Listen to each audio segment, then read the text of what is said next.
Hey everybody, it's Crazy Red, and I'm coming at you dead, not live. And we are talking about Crazy Red and his adventures with the Crystal Skull of Kalalau. This is part 4 of these videos, and I'm probably going to, although I'm in pre-production right now, probably going to go ahead and put the video footage to these videos. So. But we are talking now about what happened after the Bloodmoon sessions in Nashville, Tennessee. And we left off where my friend who had broken my jaw, that eventually would become a part of the whole infection with unearthing the crystal skull on the first blood moon of the Bloodmoon prophecy moons, that he would pass away on the second one. I think it was the second one or the third one. I'm not sure. I know there was 4 blood moons. And after he passed away, which was very auspicious, I mean, he passed away very quickly. He was young, but at the same time, my jaw healed. I'm not making that shit up. And they thought I was going to die from MRSA or something. And within 24 hours, I felt a huge difference. In fact, I felt a difference that morning that I woke up. And I was a little freaked out by it, to be honest with you, but at the same time, I was finally healed.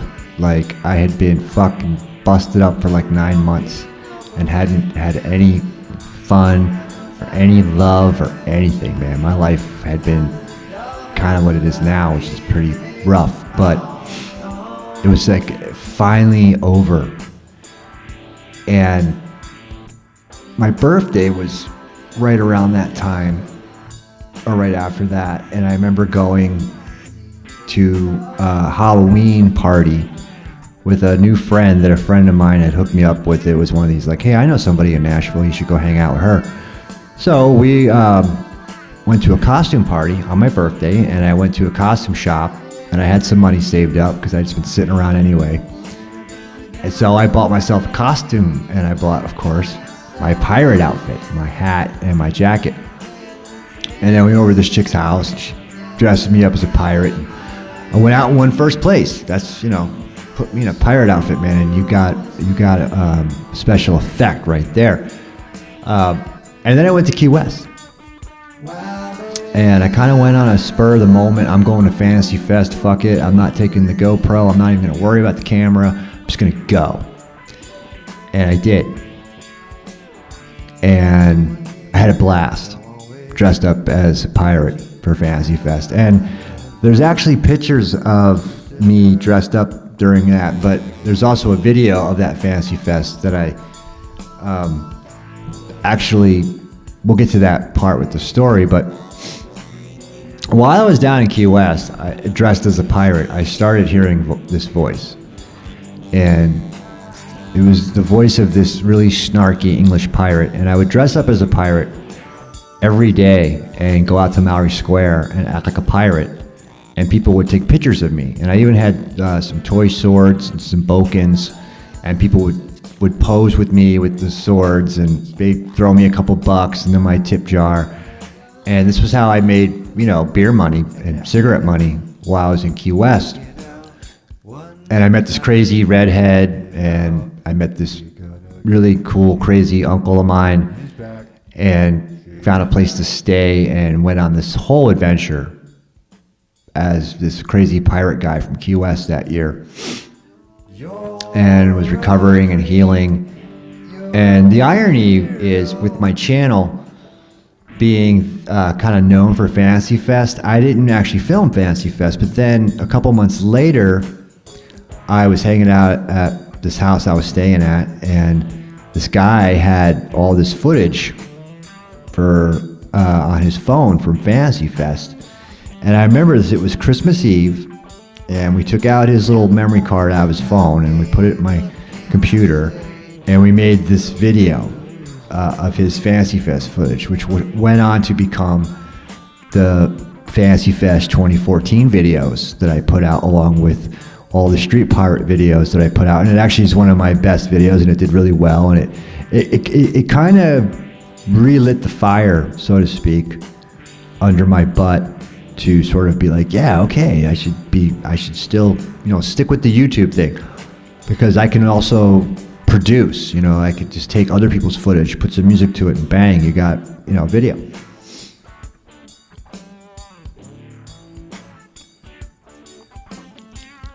And I ended up staying in Key West. Geez, how long was I there? I'm trying to remember what happened after that. My memory is cloudy.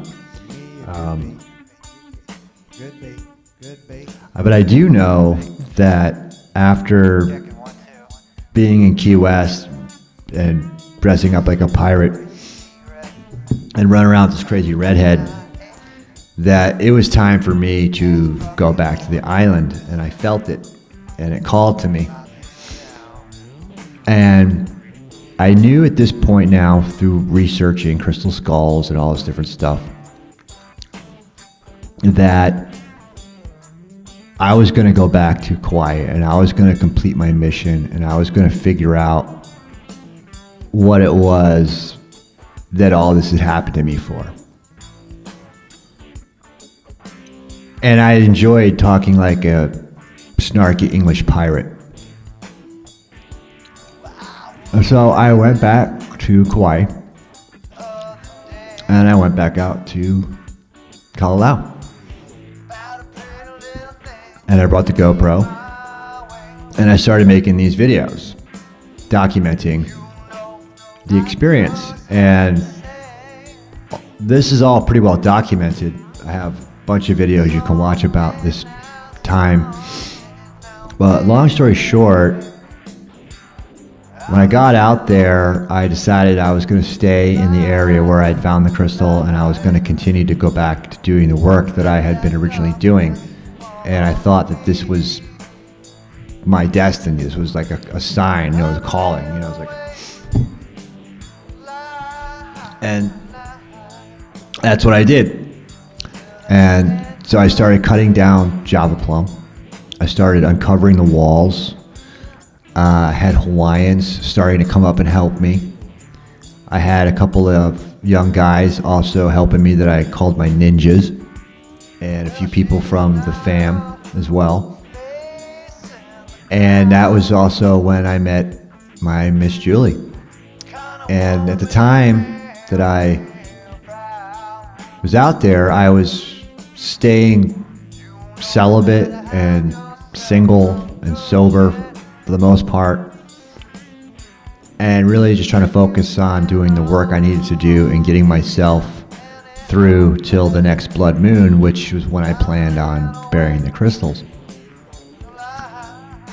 But I started hearing this voice more and more now, this English pirate voice, and it wasn't just me talking like an English pirate anymore. This was actually a voice in my head, and it was when I started to really hear this voice telling me all these things that I would later go and research and find out were part of some of the popular culture in the New Age movement when it comes to spirituality. And I'm talking about Ariel.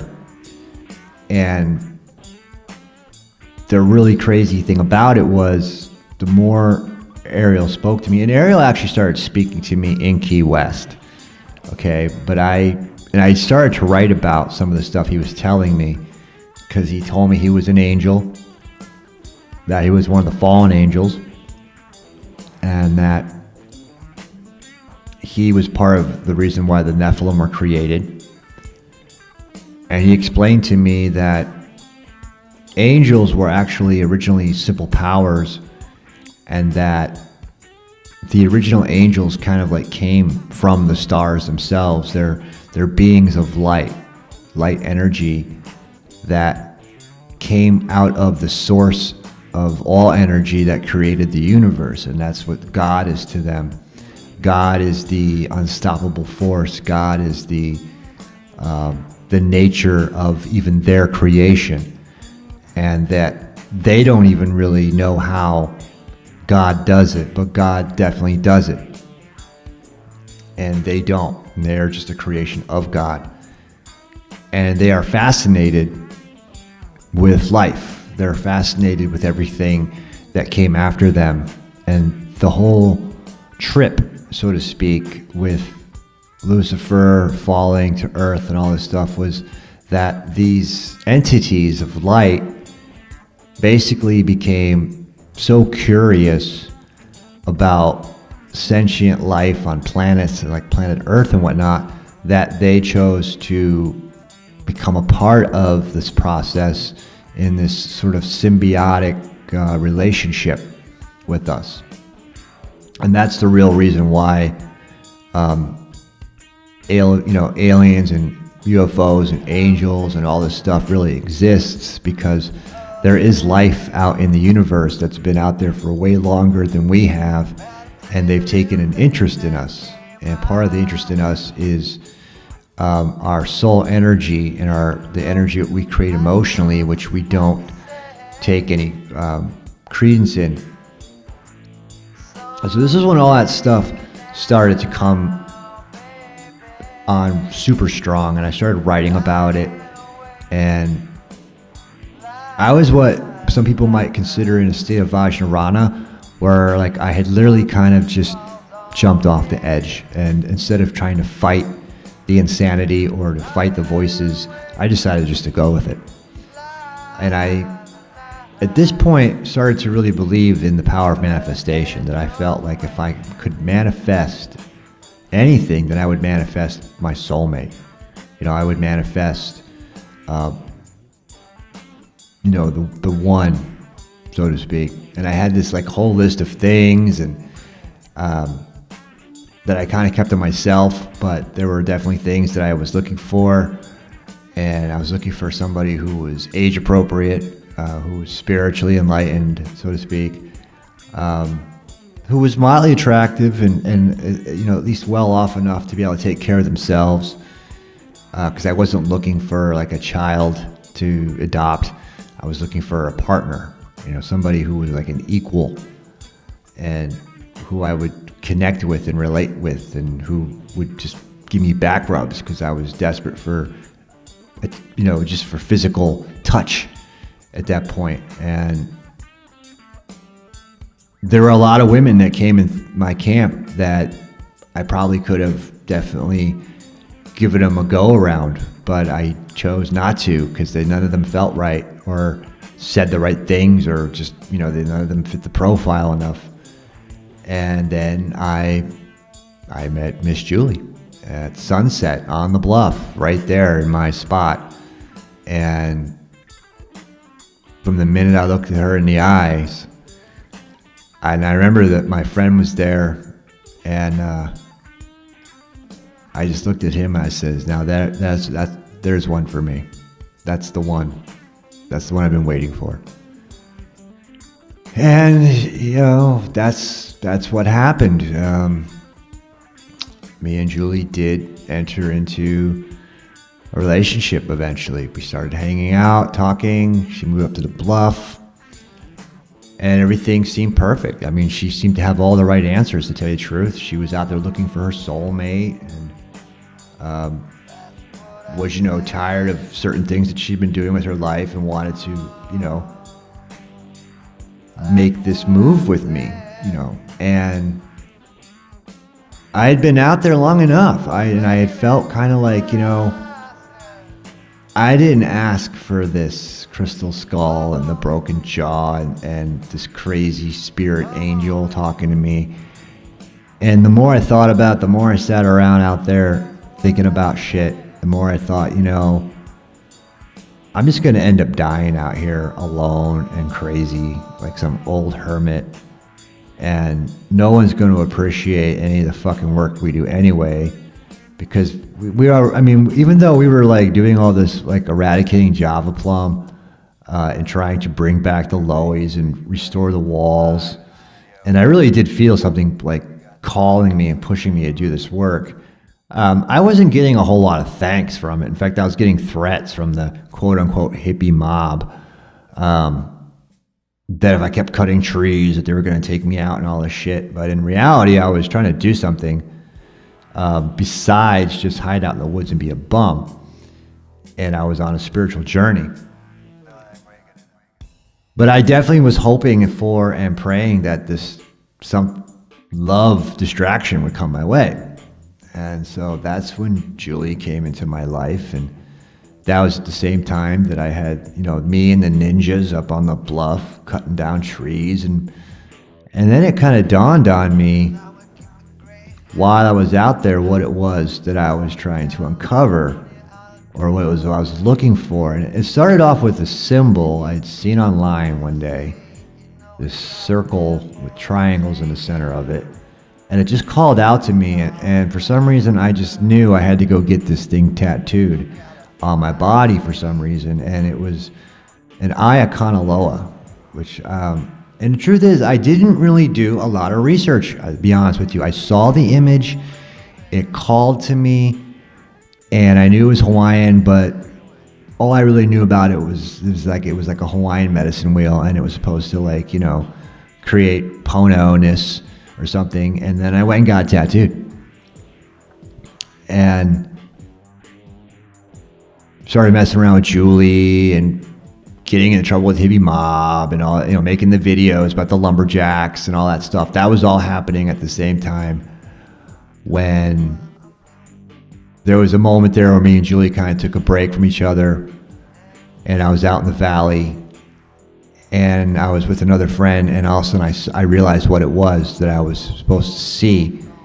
And I was sitting at this camp, and I was looking at the walls that I had been uncovering and looking at and restoring for months now, and looking at the tattoo on my shoulder, because it's on my left shoulder. And all of a sudden I realized that the lines of the walls lined up with the lines on my tattoo. And that was when I saw it. That was when I realized what it was that I had been seeing, what it was I was looking for, what it was that this whole trip was about.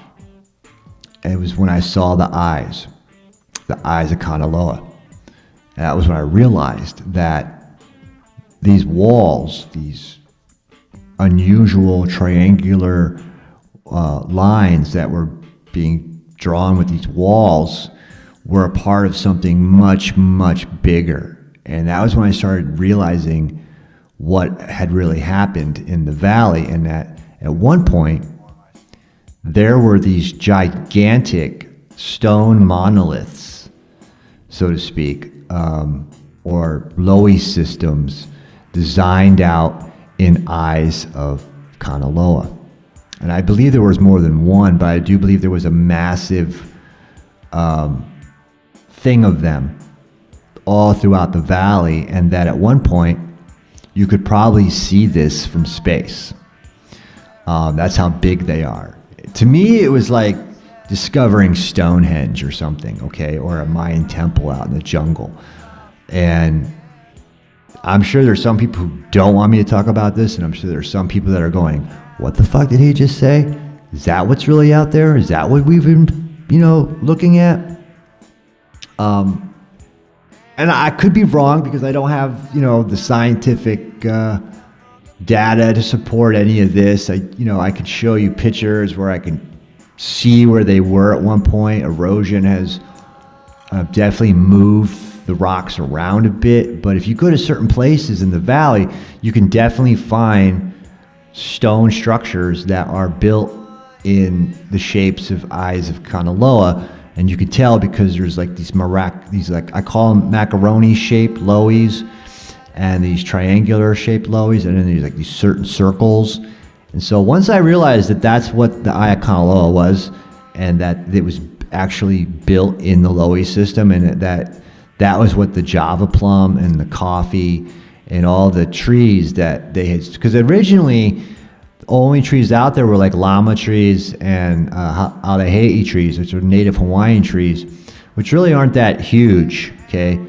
They're not as evasive or clusterfuck the whole canopy like Java plum does. Java plum is just totally evasive. and lilikoi as well, and some of the stuff that grows out there completely covers the ground from the air. But at one point, you could see the ground like you can see the ground in other parts of the valley, like Kalalau, for example, when you look down at the bluff there. So at one point, there was just this shrub grass and sparse trees, and most of it looked like, other parts of the valley.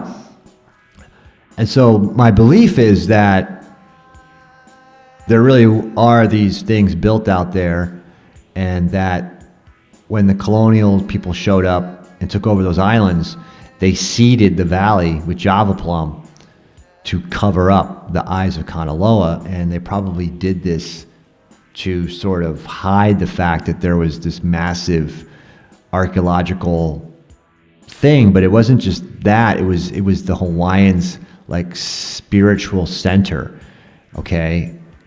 And this is sad, because this is kind of like what happens throughout history. Like when the Romans took over parts of Northern Europe, the people that lived there, the original white people, Caucasians, we were like Hawaiians in a lot of ways. We worshipped nature, and we had these huge groves of trees everywhere that we lived in, and we literally made the forest our church. And when the Romans came in, they plowed down all these groves of trees and then made the people slaves and made them build churches out of the trees that they once worshipped. And that's the real tragedy of the pagan world and the Celtic community, and how, I know that there's like a lot of racist, Halle hating people out there who just hate Halleys because of what they're doing, but some of them don't realize that the history of Europeans is that we were much like them at one point, and then the Romans and the Greeks came in, which, I hate to say this, but the Middle East, the Jews and the Muslims and whoever, they came in under the guise of Christianity and destroyed our culture, destroyed our religion, and it was very much like the Hawaiian way. And just like the Hawaiians, we kept a lot of information secret and handed it down word to mouth through generations. And my family might know a little bit about some of that stuff. But that was the epiphany that I had while I was out there, that I had discovered the eye of Kalalau. And the state knew it. People knew it. There were people that didn't want people to know it. There was people that didn't want me to know it. And I started to get a little scared. And there was definitely people that were not happy with me being out there. They were not happy with the fact that I had just, hooked up with the hottest, sound healer chick to come around in a long time. They were not happy with the fact that I had kind of like taken over the bluff and had, these young boys working with me and had Hawaiians hanging out with me and shit. So I had some people did not like me. And I ended up getting into a little wrestling match on the beach with this kid who decided he would impress, the boys by giving me what I would consider a foul play, kind of sting. Because, we're wrestling, and all of a sudden this guy gives me a Trojan kick in the ribs and gives me a contusive rib. So as fate would have it, and this was actually during the first little breakup me and Julie had, and I really don't want to get too much into the Julie thing, but unfortunately she's a part of the story. So we were having I would just say we were taking a break from each other kind of moment when I got hurt in the valley and had to get choppered out again. But I was out on the, back in town, and so I gave her a call, and we ended up ultimately hooking back up again. She ended up coming out to Maui to see me, and there we go. They're coming after me again, and that's probably a good place to start off. To stop right now. We'll start back up in episode 5 with what happened after that with Julie Fisher, and the story continues.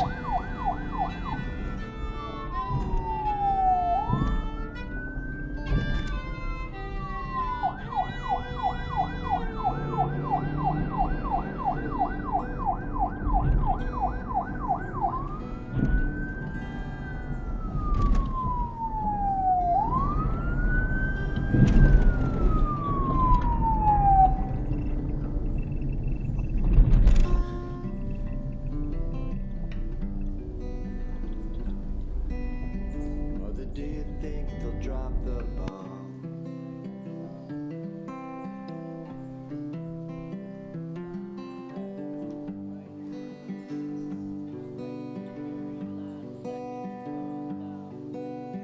Mother, do you think they'll like my song?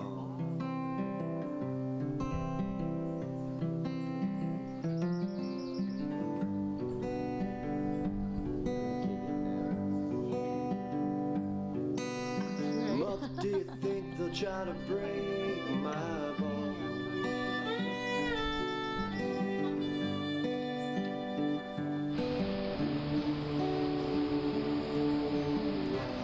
Mother, should I build the wall?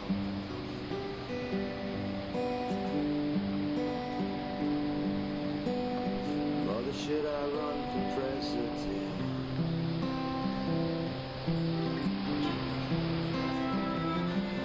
Here comes the siren.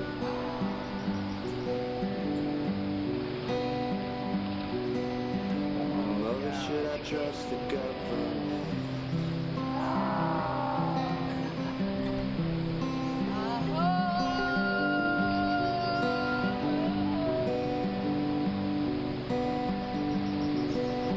Mother, will they put me in a fine line?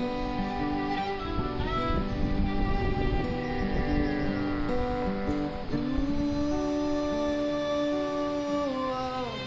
it's just a waste of time.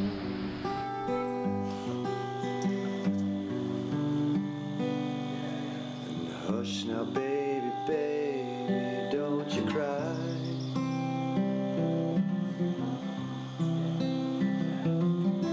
'Cause Mama's gonna wait up until you get. Mama will always find out where you've been. Mama's gonna keep you right under her wing. She won't let you fly, but she might let you sing. Mama's gonna keep baby cozy and warm.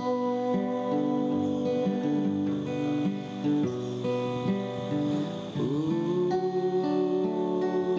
babe. Ooh, babe. Ooh, baby. Of course, Mom's gonna help build the wall.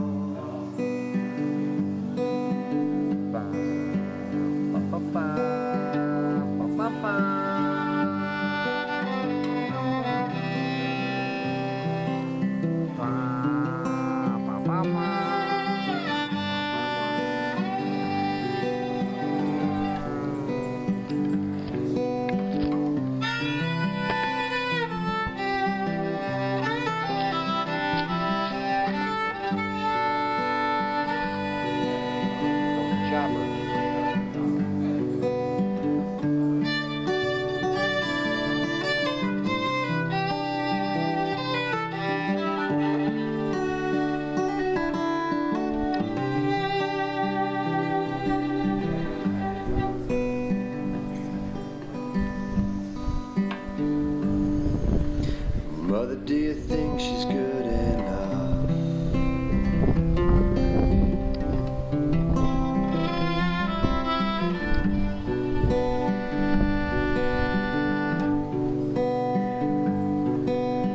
Mother, do you think she's dangerous?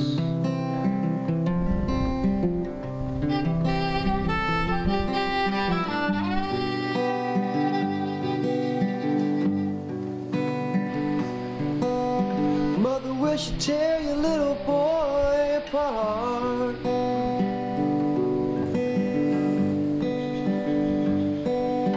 Ooh, Mother, will she break my heart?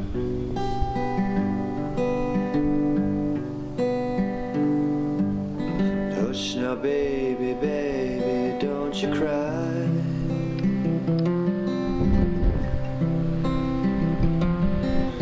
Mama's gonna check out all your girlfriends for you. Hey everybody, this is Krazy Red, somewhere in America. Anyone